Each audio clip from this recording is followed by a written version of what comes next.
Adventure activities ആണ്. നല്ലൊരു ഉറക്കത്തിന് ശേഷം ഫസ്റ്റ് ആക്ടിവിറ്റിയിലേക്ക് പോയി, എലിഫന്റ് സഫാരി. ആനകളെ ഇങ്ങനെ കഷ്ടപ്പെടുത്തുന്ന പരിപാടികൾ എനിക്ക് ഇഷ്ടമല്ലെങ്കിലും ആനപ്പുറത്ത് കയറണം എന്നുള്ള ആഗ്രഹം കൊണ്ട് മാത്രമാണ് ഞാൻ ഇതിന്റെ പുറത്ത് കയറിയത്.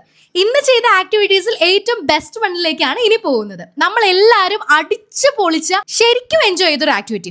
എന്ത് സമാധാനമായിട്ട് ഒഴുകുന്ന അരുവിയല്ലേ. ഡാമിന്ന് വെള്ളം തുറന്നു വിടുമ്പോൾ കാണാം ഇതിന്റെ ഒരു ഒഴുക്ക്. ഓരോ റാഫ്റ്റ്സും അങ്ങോട്ടും ഇങ്ങോട്ടും വെള്ളം തെറിപ്പിച്ച് കണ്ണ് വരെ അടിച്ചുപോയി. അത്രയ്ക്ക് അടിപൊളി ആൻഡ് എൻജോയിങ് ആയിരുന്നു.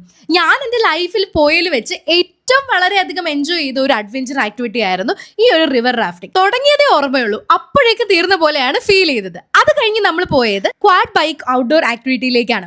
ബാലിയിലെ ATV അഡ്വഞ്ചർ സേവ് ചെയ്ത് വെച്ച് എനിക്ക് ഭയങ്കര എക്സൈറ്റ്മെന്റ് ആയിരുന്നു അത് ഉടനെ എന്നെ ചെയ്യുന്നത് കണ്ടപ്പോൾ. ബാലിയിലെ പോലെ അത്രയ്ക്ക് അങ്ങോട്ട് മടി ഓഫ് റോഡ്സ് അല്ലായിരുന്നെങ്കിലും ഒരു എക്സ്പീരിയൻസ് തന്നെയായിരുന്നു. അങ്ങോട്ടും ഇങ്ങോട്ടും കളിയാക്കിയും പാട്ടുപാടിയും വർത്താനം പറഞ്ഞും നല്ല രസമായിട്ടുള്ള ഒരു ക്വാഡ് ബൈക്ക് യാത്രയായിരുന്നു അത്. അങ്ങനെ വീണ്ടും ഒരു